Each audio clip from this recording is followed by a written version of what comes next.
आगे की कार्रवाई अपनी छोटी बहन सुनीता और टू सुनीता। धन्यवाद भाई। आज जिस उपलक्ष्य में हम यहाँ पे इकट्ठा हुए हैं आप सभी को ज्ञात है, ये बच्चा जैसे बोलते हैं ना कि सिर पे छत ना हो बगल में ना हो बस्ता, जिसके दिल में जुनून हो वो जैसे तैसे निकाल ही लेता है अपना रास्ता। तो ये भाई जो सुविधाओं का जिसने, अपनी चुनौतियों का जिसने एक बार भी बहाना ना बना के और अपनी कड़ी मेहनत और कठोर तपस्या से अपना मुकाम हासिल किया है, वो सब आप भी कर सकते हैं। और आपके बीच में इन्होंने एक बहुत ही सुंदर उदाहरण प्रस्तुत किया है। और मैं अभी बताऊं कि बाही को सम्मानित करने के लिए हमारे बीच में मास्टर रतेरा जी समाज सेवी और हमारे मुख्य अध्यापक जी और गांव से पधारे पिता तुल्य बुजुर्ग और मेरे छोटे छोटे प्यारे भाई और बहनों, मैं आप तो मुझे तो जानते ही हैं, बहुत दिन के बाद एक कोरोना काल के लंबे टाइम के बाद हम आपसे रूबरू हो रहे हैं। उस बीच के वक्त में जो हमारा कंटिन्यू यहाँ कार्यक्रम था शिक्षा को लेकर, उस पे हम कुछ कोऑर्डिनेशन की वजह से पूरा नहीं कर पाए, उसके लिए मैं आपसे क्षमा प्रार्थी हूँ। और इसका मतलब ये बिल्कुल भी नहीं है कि वो मुहिम रुक गई है या थम गई है। हमारे यहाँ से एक दिनेश नहीं, आगे आने वाले टाइम में बहुत सारे भाई बहनों में से बहुत सारे दिनेश और बहुत सारी कविता सुनीता आगे निकलनी चाहिए। और इसके लिए मैं पूरे गांव के सामने वचनबद्ध हूँ, प्रॉमिस करती हूँ, मेरी जहाँ पर भी जिस भी तरह की मतलब आपको ज़रूरत होगी, गाइडेंस की ज़रूरत होगी, तो मेरा नंबर, और हम एक ऐसा आगे के लिए भी सोच रहे हैं कि अपने स्कूल से निकले हुए अच्छे मतलब जो वो रहे हैं विद्यार्थी या अपनी अपनी फील्ड में जो अच्छा कर रहे हैं, उसकी एक डायरी तैयार की जाए, जिसमें से सबसे पहला नाम हमारे दिनेश भाई का, जो नीट में मतलब अपनी मेहनत के बल पे बिना किसी सहारे के एक प्रतिकूल धाराओं में प्रतिकूल समय से इन्होंने जो अपना रास्ता बनाया है, वो आपके लिए भी एक प्रेरक रहेगा। और समय समय पे फिर आपको किसी भी फील्ड से रिलेटेड यदि आपको ज़रूरत पड़ेगी गाइडलाइन की, तो हम आपके लिए हमेशा आपके लिए तत्पर रहेंगे। ये मैं पूरे गांव के सामने ऑन रिकॉर्डिंग वचनबद्ध हूँ। और बोलते हैं कि कोई सपना देखता है 1997-98 के टाइम पे, ठीक है, मेरे को पारिवारिक कंडीशन बहुत अच्छी मिली। मैं ये नहीं कहती कि यहाँ पे बैठने वाले बच्चे मतलब उस प्रतिभावान नहीं हैं, और वो माहौल पे, परिवेश पे, आपकी पारिवारिक कंडीशनों पे और स्कूल में मिले अध्यापकों पे निर्भर करता है कि हम बच्चे को गिली मिट्टी जैसे बच्चे को कैसे तराश के क्या बना पाते हैं।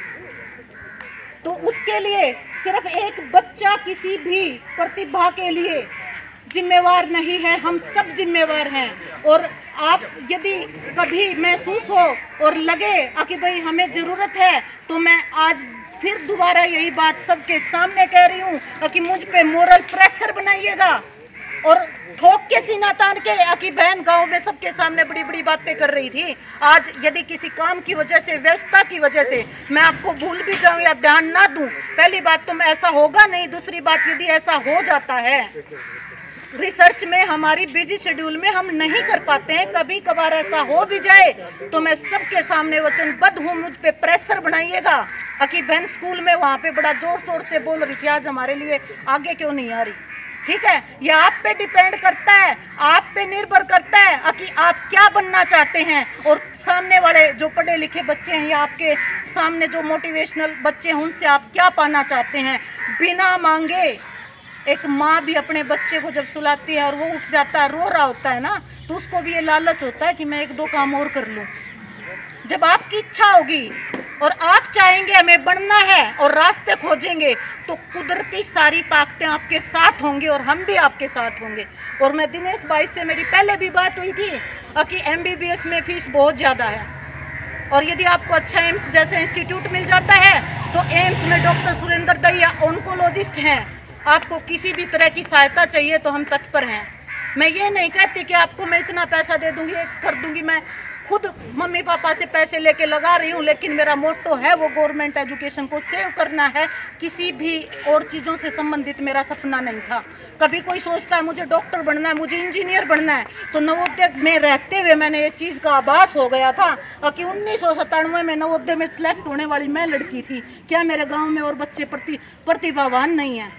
लेकिन उनका जब मैंने डीओ ऑफिस में जाके पूरा रिसर्च ही मेरी इस टॉपिक पे है कि गांव के स्कूलों को सरकारी शिक्षा को बचाने के लिए हमारी गवर्नमेंट के मैनेजमेंट में कहाँ चैलेंजेस हैं, और उन मैनेजमेंट के चैलेंजेस में से मैं सर आपसे भी निवेदन करती हूँ, ये भी एक बहुत बड़ा चैलेंज है और हमारी रिसर्च की फाइंडिंग है ये कि 97 के बाद कंपटीशन में कम्पिटिटिव स्किल में तो हमारे बच्चे पीछे हो सकते हैं, वो लेवल तो इनका कम हो सकता है, लेकिन यहाँ से फॉर्म भी अप्लाई नहीं किए गए हैं। यदि एक नवोदय मैं हूँ तो दूसरी नवोदय मेरी ही बहन थी, जबकि गांव में सारे बच्चे बहुत इंटेलिजेंट हैं। इनके साथ मैंने 3-4 महीने काम करके देखा है। हाँ, मेरी रिसर्च की बाध्यताएं हैं और उसके लिए जल्दी ही मैं फिर वापस अपनी फील्ड में लौटूंगी सर्वे के लिए, कोरोना की वजह से जो मतलब वो हुआ था।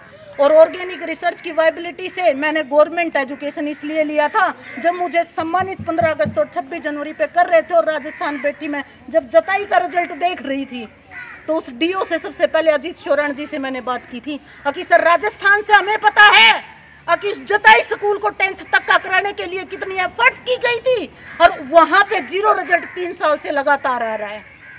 और उसके लिए मैं सिर्फ और सिर्फ एक पक्ष को किसी को भी जिम्मेवार नहीं ठहराती हूँ, हम सब जिम्मेवार हैं।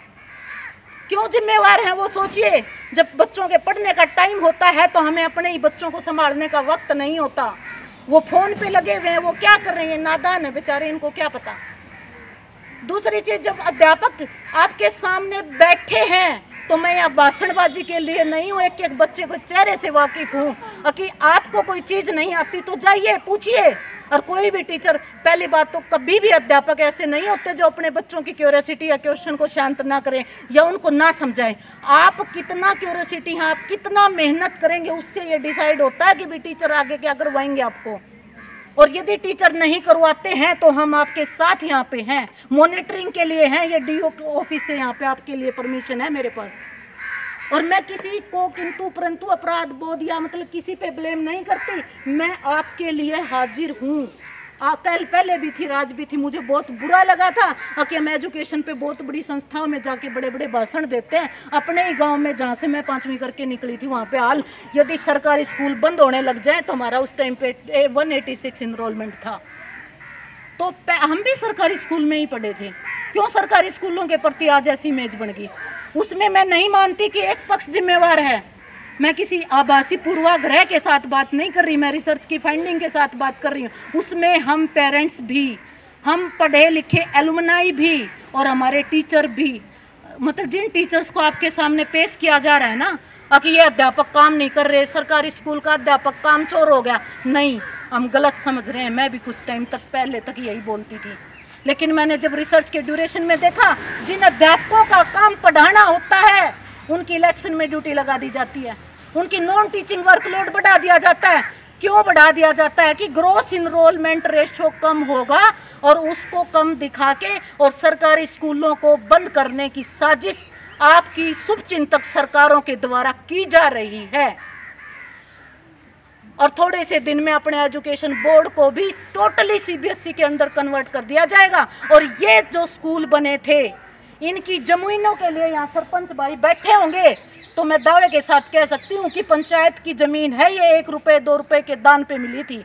और इन चीज़ों को आगे आने वाले बच्चों के भविष्य के बारे में सोचो। जिसके पास पैसे हैं वो प्राइवेट में डाल देगा, क्योंकि हर कोई चाहता है कि मैं जो बना हूँ ना, मेरे बच्चे वो ना बने। मजदूर मैं रह सकता हूँ लेकिन मेरे भाई बहन, मेरे बच्चे ना रहे। अपनी मादा ना हो तो भी बच्चों की शिक्षा पे लगाया जाता खर्च, लेकिन आपको आगे के हालात पता हैं। और उस हालातों के बावजूद दिनेश जैसे भाई, प्रतिभावान भाई जब हमारे बीच से निकलते हैं तो हमें एक आपको नहीं, हमारे लिए भी एक मोटिवेशन, मतलब वो चिराग की तरह जल रहे हैं वो। कितने विपरीत हालातों के बाद यहाँ पे मैं राम जयशंकर प्रसाद की कुछ कविताएं याद आ रही हैं मुझे। वह पथ क्या, पथिक की धैर्य कुशलता क्या, जब धाराएं प्रतिकूल ना हो। वह नाव क्या, नाविक की कुशलता क्या, जब ओझल पानी और समुद्री लहरों का सैलाब ना हो।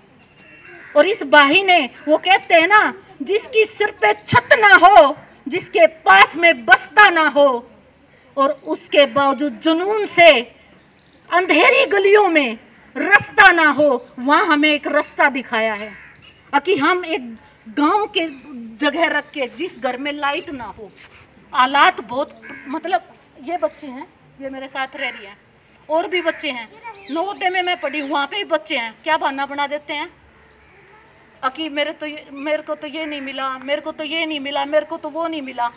सब बकवास, सब बहाने। मैं सिर्फ और सिर्फ आपके लिए वचनबद्ध हूँ, आपको कहना चाहती हूँ, ये सारे सब आपके साथ तब हैं, तब आप इनको आके ये बताओगे, ये विश्वास दिलाओगे कि भाई हम ये पढ़ना चाहते हैं और हमें इस चीज़ का तो नहीं पता, लेकिन हमारी रुचि इसमें है। आपको डेली का काम जो अध्यापक दे रहे हैं वो डेली करोगे तो कोई भी ताकत ऐसी नहीं है आपको पीछे छोड़ देगी। मेरे भी मम्मी पापा अनपढ़ थे और जिस भी संस्था में गई हूँ हर जगह फर्स्ट रैंक हासिल किया है, चाहे वो नवोदय विद्यालय देवराला हो, चाहे प्राथमिक विद्यालय बटाई हो, चाहे कुरुक्षेत्र यूनिवर्सिटी हो, या एमडी यूनिवर्सिटी हो, या ऑल इंडिया सेंट्रल यूनिवर्सिटी हो। मैं कर सकती हूँ तो आप क्यों नहीं। दूसरी चीज़ बता दूँ, सरकारी स्कूल की छात्रा थी, 5वीं यहीं से हुई थी, अल्फ़ाबेट नहीं आते थे, नवोदय में गई, सप्लीमेंट्री बुक लग गई। आप ये सोचते होगे ना कि भाई वो तो पता नहीं कैसे कर जाते हैं, लड़ना पड़ता है, हालात से लड़ना पड़ता है, मेहनत के साथ पेन लेके बैठना पड़ता